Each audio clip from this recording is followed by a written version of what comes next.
Hello everyone. Hello everyone, it's only us again. We're back. We're back.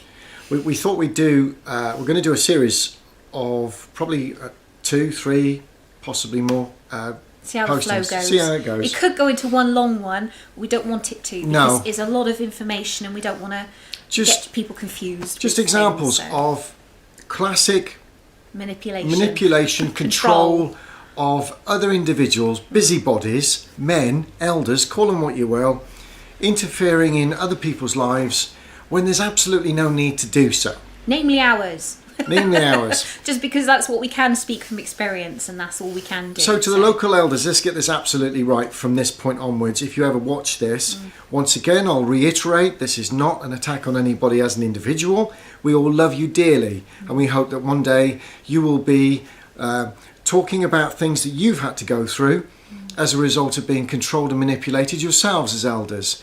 But this actually is a series to actually look at why people not only interfere but actually damage other individuals without even looking at the consequences. Yeah. When you are an elder, we're hoping that this will also help you in the way that you treat other people in the future, because your little handbook will not be telling you the majority. It gives you guidelines, but what it doesn't tell you is how to deal with everybody on an individual basis that are human. Because when you do your little bit of interfering, you walk away and carry on with your life. The devastation that you cause and leave is behind unbelievable. for people that are wanting to try and do what's right is devastating, and you actually don't look like you have any consideration as to what that causes. You just think you've done it all, you've done your bit, and you walk off. It makes things worse. It does. You're not marriage guidance counsellors. No. You're not professional counsellors. You have no idea how to interfere with other people's lives. When you do that, you make things worse. Unless that person is actually looking for some assistance, a kind ear, a listening ear, that's what you may be good for. You, in our situation, some of the things that you did to us as a couple, in many other situations you would have driven us away. What you did actually do was drove us together. You drove us together because we could see, well, why is that happening, and that doesn't make any sense. And you actually pushed us into a position where we ended up having a stronger bond because of the position we've been put in. And I give you an example now, which is where we're coming on to. One of the first experiences we had as a couple to your controlling and interfering was we were still individuals living separate lives. Our families have known each other for years. What I mean by that, the Williams Seaman side of the family and the Lathams, they've always had connections. For example, my mum used to date Mark's cousin when she was a single lass years ago, and in fact I think Steve Latham wanted to marry my mum at one point, but ended up marrying another sister, which was lovely. And when they got married and my parents got married, all 4 kids we used to go and stay with Steve and Sue when they used to live in another town. And so I remember growing up with Mark's cousin as Uncle Steve, and Auntie Sue. That's how I remember them. And so the connection between the families has always been there, and we've always got on really well. Anyway, going on to what happens next is Mark is living in a town that's 25 miles away from where we are now, but he works in this town, and both the boys, his children that were with him at the time, go to school in this town, so they were commuting every single day. There's a long story behind why, and it's just, we won't labour on the point. There's a long story behind why the children were so far away from their schools. That's a completely different subject. Yeah. But anyway, they were living with me. Yeah. And you were commuting every day. I was commuting every day, as well as travelling around the country. And then back and everything else, and doing other things. But Mark's mum lived here in this town. Yeah. And she'd been disfellowshipped a few years beforehand. She'd been inactive for 20 odd years, didn't she? And then eventually disfellowshipped, which is another subject of control. We'll go on to another day, I should imagine. I think you've already mentioned it. I have mentioned it in a post in. Clarify it one day, hasn't it? Anyway, so Mark's mum's living back here, and Mark's making an effort and a chance, because he'd faded away from the organisation a few years beforehand. Numerous things had happened, and was trying to make an active move back to the organisation. I hadn't got rid of it. It was still in here, and it never leaves you unless you re-educate yourself. We all know that now. But So you went to an elder, didn't you, for a bit of advice? I did. Somebody that I knew from previously, who I knew very well, and I rang him, I spoke to his dear wife, and I asked if I could see him, because I was really I was desperate to want to come back. I felt this doom and gloom coming over me again, and so here I was making an effort to come back. So I went down, drove all the way to Cheltenham, where we are now, to see him. And the strange thing was, we went up to his spare bedroom, and I sat on his bed, and he sat on a chair, and I just said, "This is what I want to do. I want to come back. What do you advise? How do I get this going?" And he said, "Well, the thing is, and for various reasons, he said, you need to move your children into your mum's house if you're coming back to Cheltenham." And I thought, "But she's just fellowshipped." "Yeah." He said, "Yes, I know." I said, "And she's a heavy smoker." And he said, "Yeah." I said, "Okay." Now, his mum used to live in a flat. It's Yeah. only had 2 bedrooms, so she didn't really have room to have the boys anyway. Yeah. But not only that, if Mark was trying to make an active move back to the organisation, he was now being told by an elder not only to move his children out of the same house as he was in, so out of his care, but also to be moved in with his mum, who was disfellowshipped and a heavy smoker. Made no sense to Mark at all, did it? Made no sense. It was to you. very bizarre. Very strange thing to be told. There's a number of things Move that he your kept- children out. He kept saying that just didn't make any sense, and they weren't cohesive in any way. They weren't actually giving us any sort of stable plan. And I actually came away feeling very dispirited by the meeting, because everything he said made absolutely no sense at all. In fact, it would have just been an absolute nightmare to have done all of those things, to put my pressure on my mum like that, to put pressure on the boys like that, who didn't want to live there anyway. They wouldn't have wanted to do that. And so it was back to plan A, which was basically work out exactly what I was going to do next, because the pressure was on to get the kids back to where their schools were, and I needed to do that. And Well, and that's where I came in then, because meanwhile I know nothing about this, and I'm going through my own problems with my divorce in Swindon, and I'm eventually moving back to my hometown, which is now here, Cheltenham, and I'm now in Cheltenham, and I'm living in my own little house, and I've got the group at my home, and there's myself and my little girl that are living in my home, and my parents are up the road, and it's just worked out really nicely. Not interested in men, really not interested in another relationship at all after what happened with my previous marriage, and just everything's fine.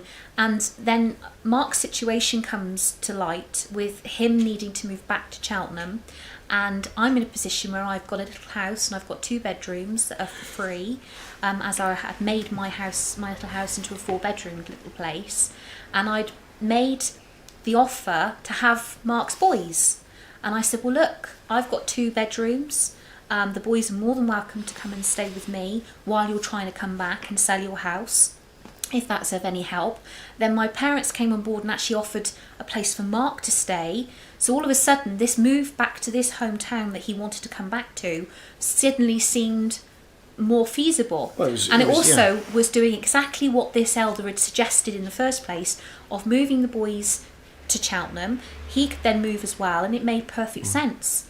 So I offered the place. Mark absolutely jumped at it. The boys, I got on really well with the lads anyway, and they were chuffed to bits. And I was quite local to their school, so it made perfect sense. I wasn't living with Cora. I was in a separate house. We liked each other, but we didn't like each other in that way.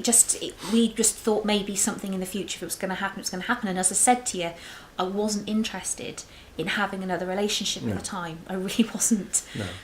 But it was very, very early. Yeah. And it was very early. And at the same time, while all this was going on, we were able then to help another brother and sister rent the house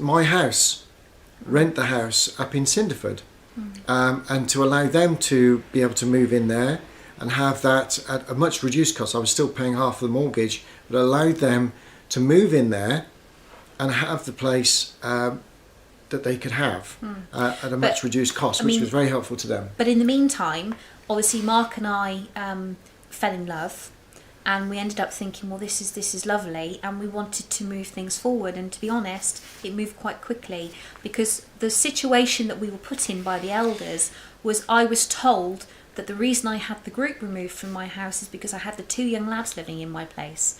I said, well, what are the 2 boys? They hadn't even come and approached me about the situation. How they got the information was through the elder who had told Mark to move the 2 boys out of his house.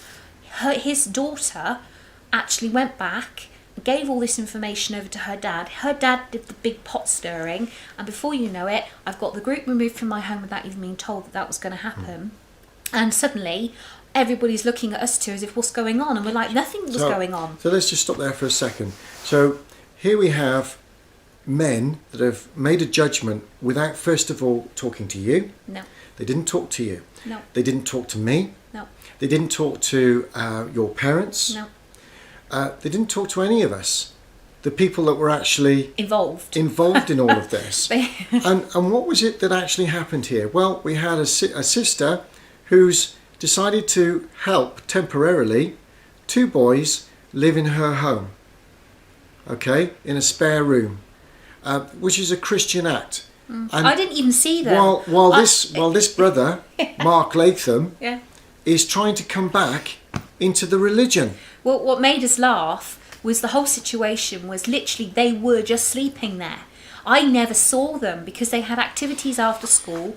Mark was still working full time. He would literally come down, get them in the morning, go straight off to work himself, drop the kids off at school, and I wouldn't see any of them at all. In fact, they were hardly around for tea in the evenings and stuff like that. So actually, it was literally just a case of sleeping in the rooms. That was it. That was all they were doing. In fact, I only had them a week when suddenly the group was removed, and the boys weren't even around on the day when the group was going to be there that week, because they had other stuff going on. They had lives all of their own, literally just a sleeping arrangement. That was all it was. But it actually forced Mark and myself to start talking more about what was going on. Well, because we were under siege. We were livid. We were slaughtered. We were both our characters were assassinated in the congregation. Who is this man bringing his children to another sister to live with? I even got told. How dare they? How dare those boys be living with? Do you know what? Do you remember? One sister actually turned round to me, and she said to me, "How do you know he's not just going to leave you with the kids?" Do you know? And I was like, that's exactly what she said, and I know who that sister is. She said, "Oh, he's going to leave the kids with you, and he's going to leave." Do a bunk. I said, do you know what? If he ever did that, I wouldn't bother me in the slightest. I said, because I love those boys to bits. I said, I've got on really well with them. I said, I couldn't, if that's the situation, and Mark is that type of person that he's just going to leave his kids, I would be honoured to think he could do that with me and feel safe, that they're going to be safe with me. I said I'd be panicking because suddenly I'd be a single mother of 3 other people. But I just couldn't believe this sister did that. No, and this particular sister knew me very well. Yeah, so it's hurtful. Has known me for a number of years. Yeah. Knew me very well and was coming out with this. Now this is why we're sharing this, because this has many different levels to it. About not only were we being slandered, both you and I, on separate occasions by the gossips in the congregation. The religion, all of them, not one of them could accept the fact that we were doing something that was Christian, that was actually a good thing to do. Out of the box. It was out of the box. They couldn't figure, because they had no control on it. They wanted very much to get that control back. Yeah. And by that point, Mark was actively looking for a place for him and the boys here in Cheltenham, and he was going to rent for now, try and sell his house in Cinderford, and then and that was the step. But living here actually gave him an opportunity to go and view properties, to do this. And it financially, just made a complete, so much easier. It made sense all the way round. And I was in Cheltenham. I was in a position to go to the meetings. I was in a position to get the boys to the meetings and make the whole thing work. It doesn't. I don't want it to sound now that we're justifying stuff. We're just trying to explain to you exactly what situations that Mark and I have been in through separately and then coming together, Yeah. how we eventually got together basically was, I think, the way that they manipulated the whole situation with trying to control everything that was going on. As I say, it pushed us to thinking and talking and acting more and talking about the whole thing together.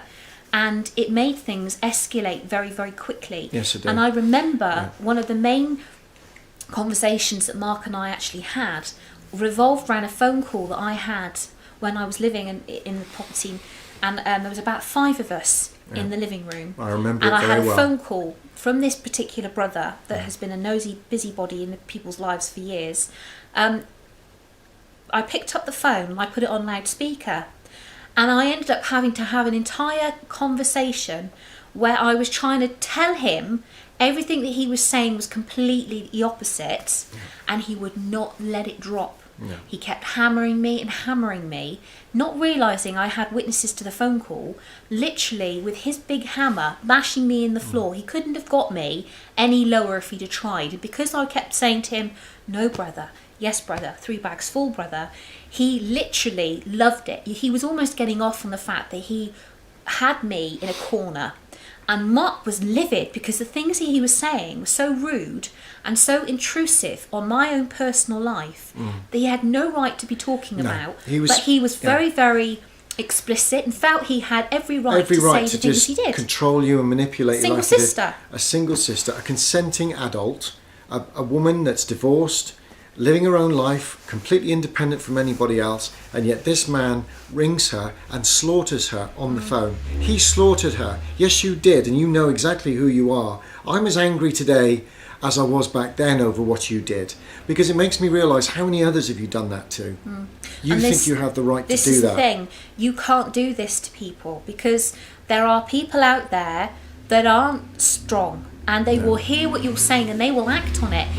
And they will do things that will go against their nature because they think it's the right thing to do, and they think that because it's coming from you, an elder, that suddenly you're God, that you are the be-all and end-all, and you're not. You are a human being, and you are very, very human in the sense you make mistakes too. In fact, your kids have made many, many mistakes, but have always been covered up because they are who they are, and you are who you are.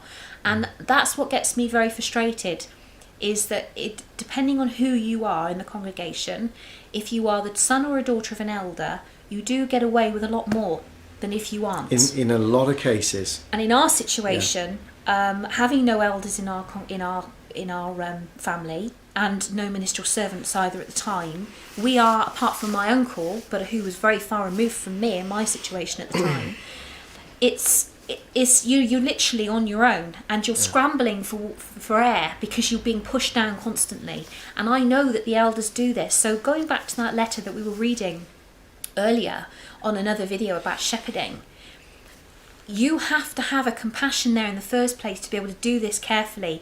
And sometimes the way that you think you're shepherding, for example, if you thought that phone call to me that time was a shepherding call, then trust me, if I wasn't a strong person, and if I didn't have people around me that understood the situation and heard that phone call and also agreed with me that it was completely out of order, I could have been squashed so far into the ground, who knows what I could have done. Now, can I just add something in here?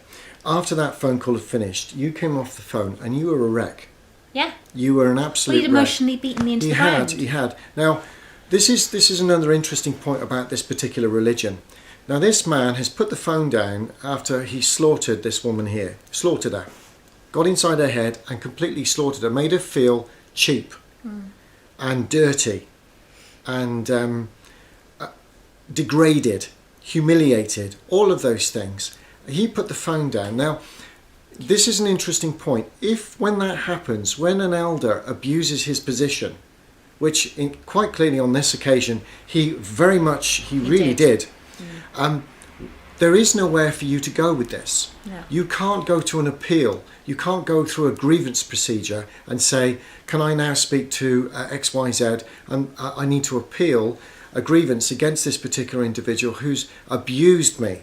There is no place for that when an elder does this. When they decide to put on an elder's badge and they want to abuse someone, It happens. And there is no. We know this no for repeal. a fact because what this one very same person who said the rumours about Mark leaving his kids with me, her husband, who's also an elder, turned round and said that she said about him that you've hurt one of their own. That's it. It's very much like a boys' club. When it comes to the elders, they do very much look after each other. And if you have a grievance against a certain elder, it usually gets brushed under the carpet. So if you have got the guts to say something, or the nous to go up to another round, I've just had another brother come up to me and he's been very abusive. If you feel that you've got the guts to do that, and you do actually have the courage to go and say it to somebody, 9 times out of 10 it will be brushed under the carpet anyway, because they look after themselves. It is like a little boys' club, and I don't want to be dissing any elders out there that are the kind and generous and gentle ones, but if you are in a position where you're hearing this video now, can I ask you please to look at the way that you all treat your flock, how you conduct and the ones yourselves in the congregation, because 9 times out of 10 you will just go by your little book and you will think you've done a good job, but meanwhile the actual sheep that you've been looking after is in bits down damaged. the corner and They're having very to damaged. pick up the pieces all by themselves or by 1 or 2 others, and it goes completely wrong. And there are no recriminations. You can do these things, and you have a carte blanche to just get away with it, whatever you want to get away with. We all know that, and there are many elders that we're now talking to, ex-elders, that have agreed, and they share things with us, and they've been through hell themselves because of the things that they've had to do, or the things that they thought they had to do. And when they look back, they're horrified. Should never have done it. At where they were. I'll give you another example. That same brother, we found out the house that we were originally living in, bizarre, but we moved next door, which is where we are now. Long story, but our son stayed, our eldest son stayed next door. He's now my son. Very proud. Yeah. And he stayed next door once we were married. And Mark and myself moved in here with our other 2 children. And we're living very happily here, and he's there, and it's great because he's so close. And so he had a couple of rooms spare, so eventually rented these other 2 rooms out to a couple of other people, and they ended up being brothers and sisters. And one particular sister, who happens to be very close with this other particular family, was told to spy on us and to feed back to the elders everything that was going on in this house. And when we found that out, we found it so funny. We thought, imagined her up at the window with her binoculars looking at what's going on. It's funny, but we laughed what about an it at the time. intrusion. It's a massive intrusion. How far will they go? Yeah. This sister was telephoned. She was telephoned and told to spy on us. And so what an abuse on that particular sister. Yeah. What an abuse on us. Yeah.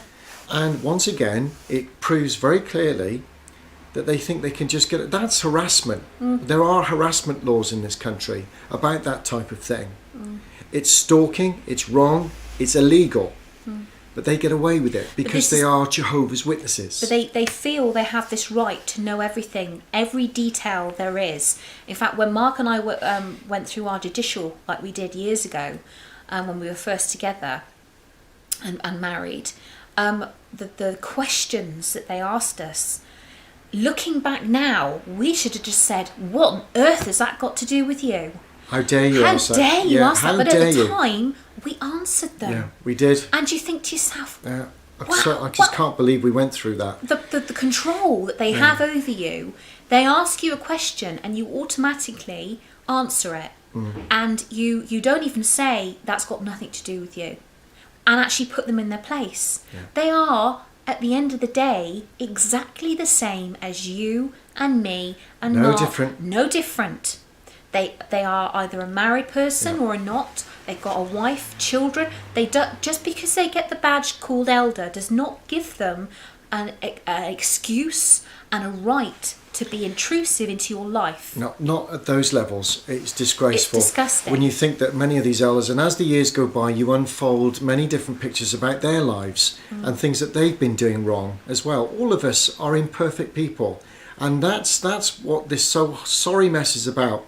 All of us are struggling to just get by in life. Yeah. And what happens is that because they put on the elder's badge, it doesn't matter what they're doing in their lives. And believe me, I've got many stories that I could share that would absolutely slaughter them if I wanted to. But I'm not going to go there because it's out of love and it's respect. got nothing to do with you. We love you. As individuals, we love you. But the things that we've witnessed you doing, and because we've witnessed it, we know that you're doing this to other people too. We almost want to shake you and wake you up and say you need to wake up and stop harming people and thinking you have a right to control people's lives. You don't. No, and if you walked away from the organisation tomorrow, I would welcome you knocking on that door. We would, regardless of what you put us through. It's got nothing to do with it. It's in the past.